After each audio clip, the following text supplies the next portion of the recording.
Hello বন্ধুরা, কেমন আছো সবাই? আশা করছি তোমরা সবাই ভালো আছো, আর আমিও ভালো আছি। আপাত দৃষ্টিতে ভালোই আছি। তবে হ্যাঁ,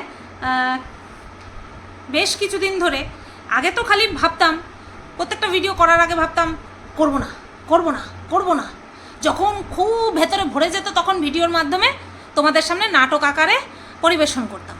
বহুত মানুষ নাটক আবার নাটক করতে বসেছে, আবার নাটক করতে বসেছে, এই বলতো। তো এই তো বিগত বছরখানেক ধরে এরকমটা চলছে যে ধুর ভালো লাগছে না ছেড়ে দেবো, ধুর ভালো লাগছে না ছেড়ে দেবো, এরকম চলছে। তারপরে এখন আমি বেশ কিছুদিন ধরে দেখছি, তোমাদেরকে এমনিতেও বলেছি মাথা ঘুরানো এই ভাবটা আমার আছে, তোমরা অনেকেই বলেছো রক্তাল্পতা, সেই মাথা ঘুরানি ভাবটা চলে গেছে এখন আর নেই। গত মাসে এরকমটা হয়েছিল, পিরিয়ড হয়ে যাওয়ার 12-13 দিনের মাথার থেকে এরকম মানে জঘন্যভাবে মাথা ঘুরাচ্ছিল, 1 সপ্তাহ মতন মাথা ঘুরিয়েছে আমার। এই সপ্তাহে সেরকমটা, এই সপ্তাহে বলছি, এই মাসে সেরকমটা এখনও পর্যন্ত ফিল করতে পারছি না। এখনও 12-13 দিন হয়নি, আজকে 12 দিন, আজকে 11 দিন হয়েছে। হ্যাঁ, এখনও ফিল করতে পারছি না সেরকম, দেখা যাক কি হয়। তবে হ্যাঁ, একটা জিনিস শরীরের মধ্যে ভীষণ পরিমাণে হচ্ছে, সেটা হচ্ছে শরীর যেন অবশ হয়ে আসছে, শরীর মন অবশ হয়ে আসছে। আমি তোমাদেরকে ব্লগ ভিডিও যারা তোমরা দেখো তারা জানবে কথাগুলো, যে আমি এরকম বহুবার বলেছি যে বসে আছি তো বসেই আছি, বসে আছি তো বসেই আছি, এনার্জির লেভেল ইটাও আমি খুঁজে পাচ্ছি না নিজের মধ্যে। এরকমটা কেন হচ্ছে বুঝতে পারছি না। আর এখন তো মানে কি বলবো, লেটেস্ট হয়েছে, এখন কন্ট্রোভার্সিও করতে ইচ্ছা করছে না। এর জন্য অবশ্যই আমার যে শারীরিক একটা কন্ডিশন আছে সেটা তো অবশ্যই দায়ী, প্লাস পারিপার্শ্বিক যে পরিস্থিতি সেটাও ভীষণভাবে দায়ী। ঠিক আছে, এই যে একটা মানে আনন্দের সঙ্গে যে ক্রিটিসিজম করব সেটাই না হারিয়ে যাচ্ছে, সেটা হারিয়ে যাচ্ছে, বুঝতে পারলে তো? একটা কথা স্বতঃস্ফূর্ততার সাথে বলবো, অবশ্যই মানে কোনো নোংরাভাবে নয়, ভালোভাবে বলবো, সেই জিনিসটা না হারিয়ে যাচ্ছে, সেই পাওয়ারটা হারিয়ে যাচ্ছে। অর্থাৎ এক কথায় আমাদের বাক স্বাধীনতা আমাদের কাছ থেকে কেড়ে নেওয়া হচ্ছে। ঠিক আছে, আমরা সাধারণ গৃহবধূ, আমরা খেয়ে না খেয়ে সংসার ধর্ম ফেলে রেখে হই হই করে ছুটে বেড়াতে পারবো না, সম্ভব না। আমরা যতই ক্যামেরার সামনে বলি না কেন, হ্যাঁ আমরা লড়বো, আমরা লড়াই করব, সেই লড়ার পাওয়ারটাও আমাদের মধ্যে আছে জানি, কিন্তু পরিস্থিতি সামলে আমরা ওই উচ্ছৃঙ্খলতায় উত্তীর্ণ হতে পারবো না। ঠিক আছে, আমাদের সব সামলাতে, বা সব সামলাতে গিয়ে আমরা কাবু হয়ে যাই, এটাই হচ্ছে আসল কথা। তখন মনে হয় ধূর ঝুট ঝামেলার দরকারই, ধূর ছেড়ে দিই, এই জিনিসটা মাথার মধ্যে ঘুরছে। জানি যে এটা আমাদের সঙ্গে অন্যায় হচ্ছে, আমাদের বাকস্বাধীনতা কেড়ে নেওয়া হচ্ছে। শুনলে মনে হয় যেন ওহ কত বড় রে, না, এই ছোট ছোট বিষয়গুলিকে কেন্দ্র করেই কিন্তু বড় একটা আকার ধারণ করে। প্রথমে আমরা ঘরে কথা বলতে পারি না, গুমড়ে মরি। আমরা শ্বশুরবাড়ি গিয়ে কথা বলতে পারি না, গুমড়ে মরি। কত মানুষের নার্ভের পেশেন্ট হয়ে যায়, কত মানুষ নিজের মধ্যে গুমড়ে মরতে মরতে কত মানুষ নার্ভের পেশেন্ট হয়ে যায়। আমি দেখেছি, স্বচক্ষে দেখেছি এরকম। তারপরে তার শেষ হচ্ছে, তার কোনো ওষুধে কাজ করতো না, সে লাস্টে মারাই গেল, নিজের চোখে দেখা। ঠিক আছে, তো এরকম এই যে আমাদের ওয়াইটিতেও আমাদের বাকস্বাধীনতা কেড়ে নেওয়া হচ্ছে, তো এই জিনিসটাও কিন্তু খুব হানিকারক আমাদের জন্য, সমাজে মানে জীবনের প্রত্যেকটা ক্ষেত্রে এই বিষয়টা হানিকারক। তো যাই হোক, ওই যে যেমন ইচ্ছে না করলেও শরীর খারাপের সময় আমাদেরকে খেতে হয়, নতবা পথ্য কাজ করে না, ওষুধপত্র কাজ করে না আমাদের পেটের মধ্যে না থাকলে খাওয়ার দাওয়ার, ঠিক সেরকমই আমাদের জীবন যদি চালাতে হয়, কত মানুষের জীবন চলে এই ইউটিউবের টাকায়। বা আমাদের ভাবো, আমরা টাকা ইনকাম করতে এসেছি, আমাদের জীবন চালাতে এসেছি, বা আমাদের হাত খরচের জন্য এসেছি, আমাদের অন্য কোনো জরুরি কাজ মেটাতে এসেছি, আমরা এসেছি। তো সেখানে এসে আমরা আমাদের বাক স্বাধীনতা হারিয়ে ফেলছি। অনেক কথা বলে ফেললাম, যেটা মনের মধ্যে চলছে সেটাই তোমাদেরকে বললাম, যে এরকমটা আমি তো অন্তত এরকমটা ছিলাম না, কীভাবে যেন হয়ে গেলাম এরকমটা। চলো যাই হোক, কন্টেন্টে ফিরে আসি। কন্টেন্ট হচ্ছে সতী। চাইলেও সতী শব্দটা, মানে না চাইলেও সতী শব্দটাই রাখবো আমি। ঠিক আছে, সতী শব্দটাই, সতী নামটাই রাখবো আমি। কারণ আমি দয়া দাক্ষিণ্য অনেক দেখিয়েছি, সব কিছু ভুলে গিয়ে দয়া দাক্ষিণ্য দেখিয়ে আবারও ভালো কথা বলে তাদের সম্পর্কে অনেক বেবকুফ হয়েছি। আর না, তবে এই না যে আমি বিনা কারণে কোনো খারাপ কথা বলবো, একদমই না। তো দুদিন ধরে সতীর ভিডিও দেখলাম, একটা হচ্ছে ডেইলি রুটিন দেখলাম, আর একটা হচ্ছে মেয়েকে নিয়ে দেখলাম। ঠিক আছে, এখন এইরকম টাইটেল দিয়ে বেশ ভালো ভিউজ আসছে। পুরো বাংলা টাইটেল দেওয়ার তুলনায় এই যে একটা বেসিক যে রুটিন, সেই রুটিন অনুযায়ী টাইটেল দিয়ে কিন্তু ভালোই ভিউজ আসছে। এবার আসি কারো পৌষ মাস কারো সর্বনাশ। আমরা যখন ক্রিটিসাইজ করি কাউকে, সে আমরা করি বা যে কোনো ক্ষেত্রই হোক না কেন, ক্রিটিসিজম কখনো ভালো জিনিস নিয়ে, শুধুমাত্র ভালো জিনিস নিয়ে, শুধুমাত্র ভালো জিনিস নিয়ে ক্রিটিসিজম হয় না। আর মানুষ সেটা দেখবেও না। সেটাকে কি বলা হবে যে তোমরা দেখবে এরকম কোনো সেলেবকে নিয়ে, কোনো সেলিব্রিটিকে নিয়ে যদি কোনো পার্টিকুলার চ্যানেল ইউটিউবে বেশি, এই ফেসবুকে বেশি দেখা যায়, যদি বলে, তাহলে আমরা অনায়াসে বলি টাকা দিয়ে করছে, টাকা দিয়ে করাচ্ছে। এই জিনিসটা আসবেই মাথাতে, এ তো টাকা দিয়ে, টাকা খাইয়ে রেখেছে। যেমন কিছুদিন আগে আমি দেখছিলাম দেব, ঠিক আছে, বাংলার যে নায়ক দেব, তার সম্পর্কে, তার অ্যাক্টিং স্কিল সম্পর্কে একজন ফেসবুকে একটা ইনফ্লুয়েন্সার আর কি বলছিল। আমার কেন জানি মনে হচ্ছিল, আমি কিছুতেই মেলাতে পারছিলাম না, আমার মনে হচ্ছিল যেন মানে কোনো রকম কোনো যোগাযোগ আছে বলার জন্য, এবং তার ভালো ভিউজ হয়েছে, অবশ্যই তার চ্যানেল বড়। আমার যেন মনে হলো যে এটা যেন প্রচার চলছে। তো সেই কারণেই বলছি, ক্রিটিসিজম শুধুমাত্র ভালো জিনিসকে নিয়ে হয় না, ভালো মন্দ উভয় জিনিসকে নিয়ে যখন আমরা বলি, তখন সেটা মানে যুক্তিযুক্ত সমালোচনা হয়। তো পৌষ মাস সর্বনাশের বিষয়টা এই কারণেই বললাম, সতী এখন সত্যিই সতী হয়ে গেছে, সত্যিই সতী হয়ে গেছে। আগের দিনও এই বিষয়টা বললাম, আজকেও বলছি, সতী প্রকৃত অর্থেই সতী সাজছে বা সতী হচ্ছে, নিজেকে তৈরি করছে, হোয়াট এভার যাই হচ্ছে ভালো করছে। তো এই ভালোর মধ্যে থেকে আমি যখন দেখছি ভিডিওটা, আমি ভাব বাহ খুব সুন্দর, বাহ এই তো এই তো এই তো সেই, এইটাই তো আমরা চেয়েছিলাম, এরকম ভাবছি। মাঝখানে মাঝখানে আমি না হেসে ফেলছি, আমার জন্য রেখে দিলি না, বলবো না যে ও কন্টেন্ট করার জন্য কন্ট্রোভার্সি ছুড়ে দিচ্ছে, একদম না। মানুষের স্বভাবের মধ্যে থেকে বেরিয়ে আসে কিছু জিনিস, দেখো মিলিয়ে নাও যে আমি যে কথাগুলো বলছি সেগুলো জোর করে করছি না যুক্তিযুক্ত পয়েন্ট, ঠিক আছে। প্রথম কথা, সতীর যে এই যে চাল চলন, এখন সংসারের প্রতি মানে একনিষ্ঠতার সঙ্গে সংসার করছে, নো ডাউটলি কমেন্ডেবল জব, প্রশংসার দাবি রাখে, ঠিক আছে, প্রশংসার দাবি রাখে। যেই মেয়েটি না ওঠার ঠিক ছিল, ঘুম থেকে ওঠার ঠিক ছিল, এখনও ঘুমের বিষয়টা এখনও রয়েছে, সেই পুরনো অভ্যাসটা রয়েছে। এগুলো এক একটা অভ্যাস, জানো তো, আমরা চাইলেই এক জায়গা থেকে উঠে আরেক জায়গায় যেতে পারি, কিন্তু আমরা চাইলেই ঘুম আনতে পারি না জোর করে, ঠিক আছে। এটা মানুষের একটা কি বলবো ক্ষমতা নেই, এই জিনিসটাকে ক্যাপচার করার ক্ষমতা নেই মানুষের, পয়সা দিয়েও পারে না, ওই পিলস খেতে হয়।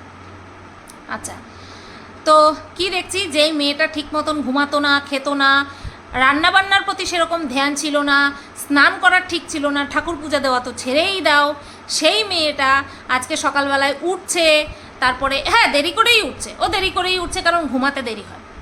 সকালবেলা উঠছে, ব্রেকফাস্ট বানাচ্ছে, দুপুরে লাঞ্চে 4-5 রকমের রান্না করছে, তারপরে মালতী মাসি যে ঘষে মেজে পরিষ্কার করে দিয়ে গেছে সেই জিনিসটাকে বহাল রাখছে, ঠিক আছে। তারপরে টাইমলি স্নান করছে, গাছের ফুল দিয়ে পুজো দিচ্ছে। প্রশংসা তো বানতা হ্যায় বস, প্রশংসা বানতা হ্যায়। তো এই যে এই সমস্ত করার পরে ভিডিওটা শুরু করার আগে, যেটা কিনা তোমার মেয়েকে নিয়ে যেই ভিডিওটা হচ্ছিল, সেটার মধ্যে থেকে না, এটা যাই হোক দুটো দিনে মিলিয়ে আমি বলছি, আমি বলছিলাম যে ননদ আসলে পরে এই বাড়িতে রান্না করে, ওই বাড়িতে রান্না করে না। সাথে আমি এটাও বলেছিলাম, এই যে আমি বললাম পরের দিনই গিয়ে ননদের সঙ্গে বসে গল্প করবে, ঠিক তাই হয়েছে। চা করেছে, চা কিন্তু এই বাড়িতেও করে, চা কিন্তু সতীও করে, সতী তার হাজব্যান্ডের জন্য দুজনে মিলে কিন্তু চা খায়। কিন্তু এই দিন কি দেখলাম, শাশুড়ি চা বানিয়ে ডেকেছে, পাউরুটি নিয়ে গিয়ে শ্বশুর শাশুড়িকে দিয়েছে, ননদের সঙ্গেও ইয়ার্কি ঠাট্টা করছে। আমি দেখলাম আর ফুটুক করে হেসে দিলাম। শুধু এইটুকু বলেনি বলার মধ্যে, এই তুই আসলেই নাকি আমি এই বাড়িতে রান্না করতে আসি না, শুধু এইটুকু বলেনি, বাট বাদবাকিটা কিন্তু করেছে। এই কারণেই বলছি, ঢেকি স্বর্গে গেলেও ধান ভানে, শুধু দেখার নজরিয়া চাই। তো আমি দেখেছি, আমি আগেই ইমাজিন করে তোমাদেরকে বলে দিয়েছিলাম, তো সেই কারণেই আমি বিষয়টা তুললাম, দেখলাম আর হাসলাম। দেখলাম ওর ননদ একটু হলেও সুস্থ আছে, ঠিক আছে, একটু হলেও সুস্থ আছে। ভগবানের কাছে প্রার্থনা করবো যাতে পুরোপুরি সুস্থ হয়ে যায়। ওদিকে মারুর মারও দেখলাম মানে রক্তর দরকার পড়ছে ও প্লাস ও পজিটিভ যেটা হয় সেই রক্তের প্রয়োজন। ওইদিকে মারুর মাও যেন সুস্থ হয়ে যায় সেই কামনাই করি। তো এবার চলে আসি আবার সতীতে। তো দেখলাম শ্বশুর আর শাশুড়ি অর্ধেক অর্ধেক পাউরুটি খাচ্ছে, আর পাউরুটি খাচ্ছে, আর সতী নিয়ে বসেছে একটা গোটা। সেটা থেকে বলছে ননদকে নিতে, বলছে তোর প্যানক্রিয়াটিস বাইরে চলে আসবে, এই সমস্ত ইয়ার্কি ঠাট্টা করছিল। করার পরে তারপরে কি বললো, সকালবেলা ডালিয়া ফালিয়া এই সমস্ত করার পরে আমি হয়ে যাই একদম ফ্রি। আমি একদম ফ্রি হয়ে যাই।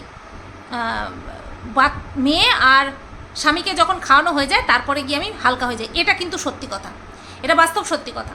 যতক্ষণ না পর্যন্ত এই যে বর যে ডেলি কাজে যায় তাকে যতক্ষণ না পর্যন্ত তার টিফিন পত্র প্যাক করে খাইয়ে দাইয়ে প্লাস শেরুকে খাইয়ে দিয়ে আমি যতক্ষণ না ফ্রি হতে পারি, আমার খাওয়ার একটুখানি দেরি হলেও কোনো অসুবিধা হয় না। আর আমার ওষুধ খাওয়াটা টাইমলি দরকার হয়। ওইটুকু না করা পর্যন্ত মনে হয় যেন দম আটকে রয়েছে। ওটুকু হয়ে গেলে ভাই তো হয়ে গেল। শেরুকেও খাওয়াতে 9:30 বেজে গেলেই আমার অতিষ্ঠ লাগা শুরু হয়ে যায়। এটাকে বলে কনসার্ন। তো এই কনসার্নগুলো যখন মিটে যায় তখন নিজেকে একটুখানি হালকা বোধ হয়। এই ক্ষেত্রে এই কথাতে আমি একদম সহমত। আচ্ছা, এবার আসি মেয়েকে নিয়ে যেই ভিডিওটা হলো আর কি। বলি কি প্রত্যেক দিন মেয়েকে এইভাবে উঠাস না? মেয়েকে নিয়ে ভিডিও করছিস তো, মেয়েকে কি প্রত্যেক দিন এইভাবেই উঠাস তুই? আমার না একটা মানে সন্দেহ হচ্ছে, যেহেতু দেখি না প্রত্যেক দিন ওঠানোটা, সেই কারণে আমি বলতে পারলাম না। তো এই কারণে এইখানটায় প্রশ্নবোধক চিহ্ন রাখলাম। ডেলি কি মেয়েকে এইভাবেই উঠাস নাকি ভিডিও পারপাস স্পেশাল ভাবে মেয়েকে উঠাচ্ছিস? তো মেয়ের মানে কি বলবো বিরক্তের ভাব দেখে বোঝা গেল মনে হয় যেন এটা মাঝে মধ্যে হয়। এটা মাঝে মধ্যে प्यार उमर के आता है और फिर कैमरा में बंदी होता है और फिर से चला जाता है। ऐसा नहीं है कि तुम अपने बच्ची से प्यार नहीं करते, बहुत सारा प्यार करते हो, ढेर सारा प्यार करते हो, मुझे पता है पर ये थोड़ा एक्स्ट्रा है कैमरा के लिए। আচ্ছা, উঠলো।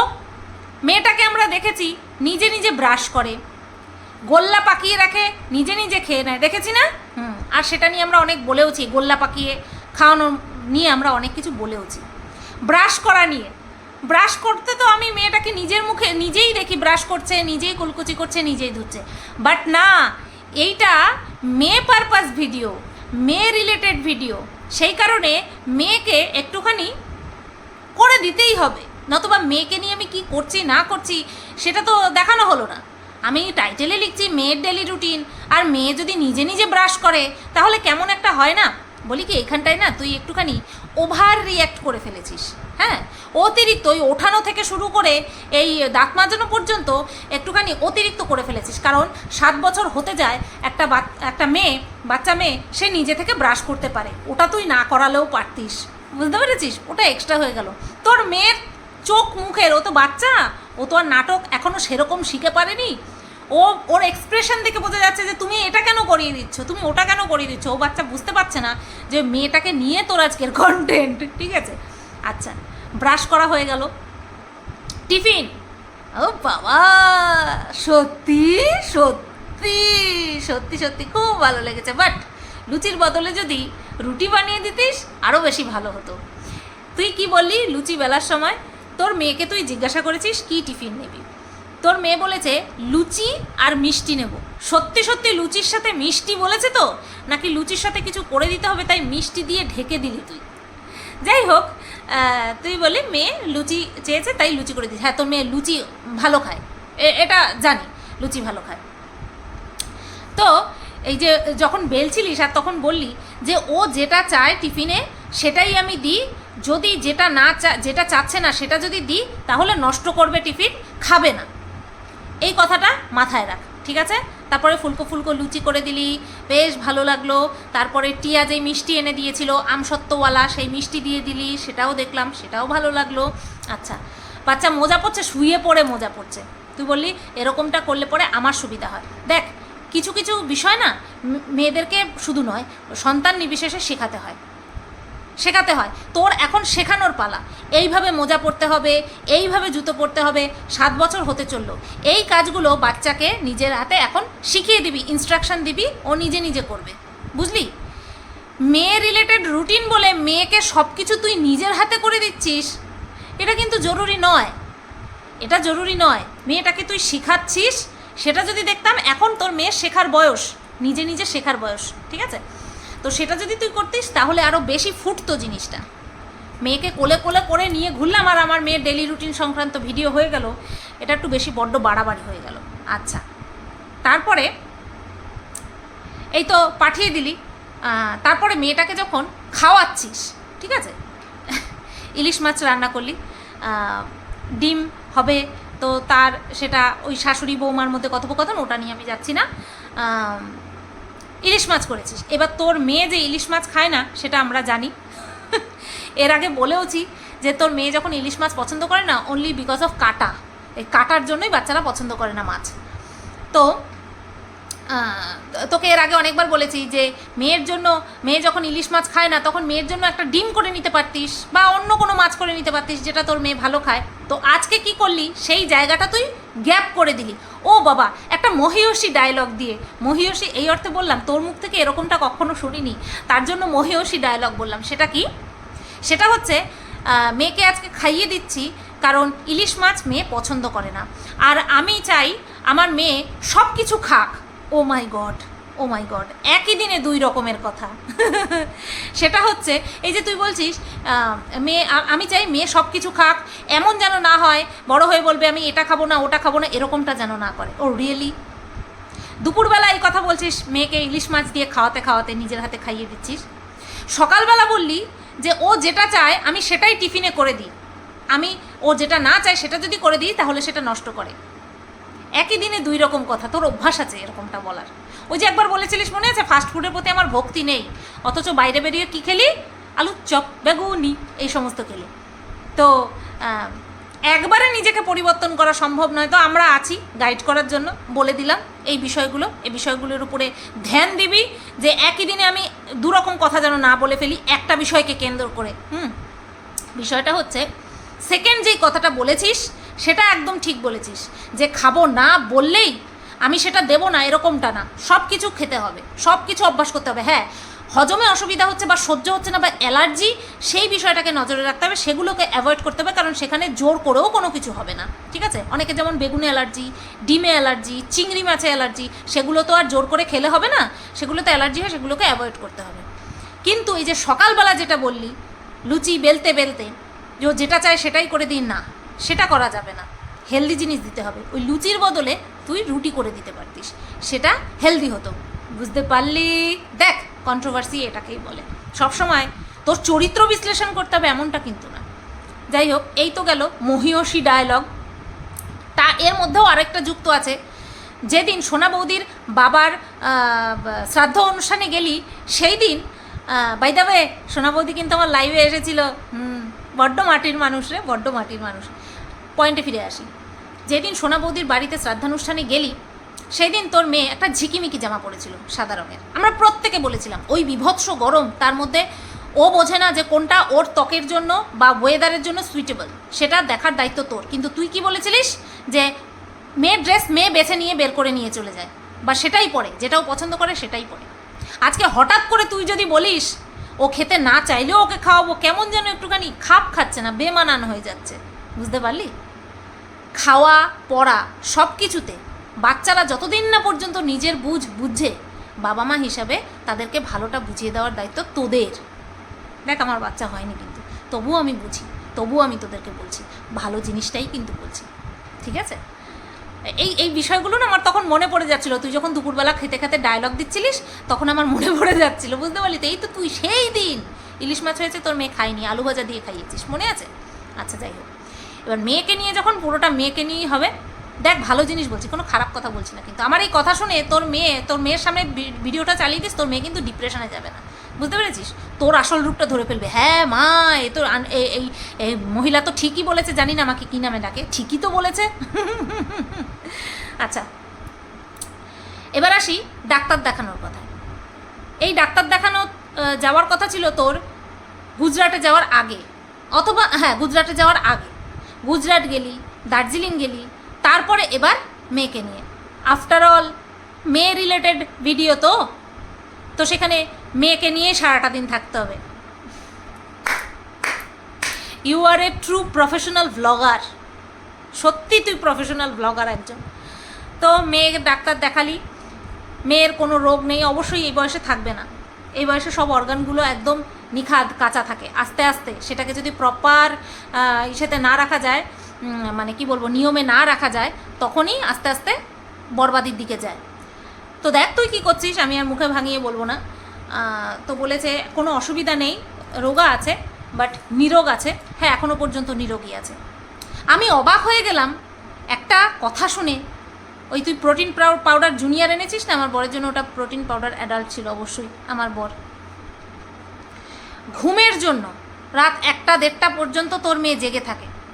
আমি আজ পর্যন্ত কোনোদিনও শুনিনি কোনো 7 বছরের বাচ্চার মধ্যে এইরকম, মানে কি বলবো, অনিদ্রার রোগ, অনিদ্রাজনিত রোগ কোনো 7 বছরের বাচ্চার মধ্যে আমি দেখিনি। এই বয়সী বাচ্চারা বিছানায় পড়লে ঘুমালে কাদা হয়ে যাবে, তাকে যদি কোলে করে কেউ তুলেও নিয়ে যায় তার হুঁশ থাকবে না। কমসে কম আমি তো এরকম ছিলাম। আমি ছোটোবেলায় খালি ঠাকুমার সঙ্গে শুতে চলে যেতাম, আর আমার বাবা কিছুতেই আমাকে রাখতে দিত না রাত্রেবেলা, ঠিক আছে? সে কোলে করে কখন নিয়ে আসতো, আমি সকালবেলা উঠে দেখি আমি বাবা মার মধ্যে শুয়ে আছি। সেই কি রাগ, তুমি কখন নিয়ে আসলাম আর আমি টেরই পেতাম না। তো এরকমটাই হয় বাচ্চাদের, আমি 99.9% বাচ্চাদের আমি এরকমই দেখেছি। তোর বাচ্চাকেই দেখলাম, তোদের মেয়েকেই দেখলাম, তাকে 7 বছর বয়সে ঘুম পাড়ানোর ওষুধ খাওয়াতে হচ্ছে। সারাদিন মেয়েটা পড়াশোনার মধ্যে থাকে, স্কুলে যায়, তারপরে হচ্ছে নাচের, আঁকার সমস্ত রকম টিচার দিয়ে রেখেছিস। তারপরে তো মেয়েটার মধ্যে তো মানে কি বলবো, হাত পা ভেঙে আসবে, মেয়েটা ঘুমিয়ে পড়বে। তোরা নিজেরা দিনের পর দিন, রাতের পর রাত এই অনিয়ম করেছিস, ঘুমের টাইমে অনিয়ম করেছিস। তোদের সাথে জাগতে জাগতে ওই টাইম টেবিলটাই তোর মেয়ের মধ্যে চলে এসেছে। বুঝতে পারলি? আজকে যে অনিদ্রাজনিত রোগ তোর মেয়েটার মধ্যে দেখা দিয়েছে তার জন্য তোরা দায়ী। সকালবেলা উঠে তো আমার কোনো কাজ নেই, তার জন্য একটুখানি দেরি করে ঘুমালেও কিছু হবে না। এটা আমাদের বডির স্বাভাবিক রেসপন্স। আমাদের যদি পরের দিন কাজ না থাকে না, আমরা আগের দিন রাত্রেবেলা একটুখানি দেরি করে শুই, আমাদের মাথার মধ্যে এটা সেট হয়ে যায়, ও কালকে তো কাজ নেই, তো একটুখানি দেরি করে শোবো, দেরি করে উঠবো। আর যদি পরের দিন কাজ থাকে তাড়াতাড়ি শুয়ে পড়ি, কালকে আবার তাড়াতাড়ি উঠতে হবে। এটা আমাদের মানুষের ধর্ম। তো তোদের এই জিনিসটাই ওই তোদের মেয়েটার মধ্যে ঢুকেছে, বুঝলি? তোরা একটা মাস ঘুম না আসলেও তোর মেয়ের ঘুমানো পর্যন্ত চুপচাপ করে থাক, দেখ তোর মেয়ের কোনো ওষুধ খাওয়ার দরকার পড়বে না, কোনো রকম কোনো ওষুধ লাগবে না। আমি বললাম মিলিয়ে নিস কথাটা। ওই মেয়ের পাশে শুয়ে এডিট করা ওই সমস্ত কাজগুলো অন্য টাইমে করবি, যে কোনো টাইমে করবি, বাট ওই ঘুমের টাইমটা করবি না। লাইট অফ করে দিয়ে তোরা ঘুমিয়ে পড়বি বা ঘুমের নাটক করবি। আস্তে আস্তে তোদেরও অভ্যাসটা হয়ে যাবে আর তোর মেয়েরও অভ্যাসটা হয়ে যাবে। এসব বলা আমার ফালতু, তোরা শুনবি না, আমি জানি। এই তো গেল তোর মেয়েকে নিয়ে তুই যা যা বলেছিস, যা যা করেছিস সেই সংক্রান্ত আমার কিছু কথা, সমালোচনা। এবার আসি তোর বরের কথায়। তুই ভদ্রভাবে ব্লগ করছিস, পরিষ্কার, নিট অ্যান্ড ক্লিন। যেইটুকু আমি বললাম সেটা তোর অভ্যাস, এই অভ্যাসটা যেতে টাইম লাগবে। যতদিন না যায় ততদিন আমার রসদ হবে। যথেষ্ট ভদ্রভাবে ভিডিও করেওছি, করব। এবার আসি তোর হাজব্যান্ড সম্পর্কে। তুই তো ভদ্র হয়ে যাচ্ছিস, ভদ্র হওয়ার চেষ্টা করছিস বা হচ্ছিস, হোয়াট এভার, যাই হোক না কেন। তোর হাজব্যান্ডের কথা আসে। আমাদের পৃথিবীতে প্রত্যেকটা মানুষের অস্তিত্ব কিন্তু তার কর্মের মাধ্যমে, প্রত্যেকটা মানুষের অস্তিত্ব। জানি না তোর বর ওই যে সারাক্ষণ ল্যাপটপের সামনে বসে থেকে কতটুকু কি কাজ করছে, আদৌ সেই কাজটা কাজের মতন কাজ হচ্ছে কিনা। নতুবা তোর মুখে শুনেছিলাম 25 টাকা আয় করে যদি 25 টাকা আমার সেই আবার লাগিয়ে দিতে হয়, তাহলে আমার কি কাজ হলো? আমি একটা ইনভেস্ট করলাম, সেখান থেকে যদি আমার লভ্যাংশ নাই রাখতে পারলাম, তাহলে আমি কি ব্যবসা করলাম? তোর মুখে শোনা এই কথাগুলো। তাহলে সে আদৌ কি কাজ করছে না করছে সেটা তুই জানিস। বিগত 1 বছর আগে তোর সঙ্গে যেটা হয়েছিল, সেটার ওই কালো ইতিহাসের পুনরাবৃত্তি যাতে না হয়, তার জন্য কিন্তু তোর বরকেও সচেতন থাকতে হবে। শুধুমাত্র তোকে নিয়ে বাইকে করে ঘুরলো তাতে কিন্তু সব কিছু শেষ হয়ে যায় না। আমি আজও বিশ্বাস করি তুই আমাকে তোর বরের সম্পর্কে যেই কথাগুলো বলেছিস সব কটা ওয়ার্ড বাই ওয়ার্ড সত্যি, প্রত্যেকটা সত্যি। তো চলো বন্ধুরা, ভিডিওটা এই পর্যন্তই রাখলাম। তোমরা সবাই অধীর আগ্রহে বসে থাকো সতীকে নিয়ে আমি কখন ভিডিও করব। যতদিন রসদ পাবো ততদিন ভিডিও করব। কেমন লাগলো অবশ্যই কমেন্ট করে জানিও। টাটা।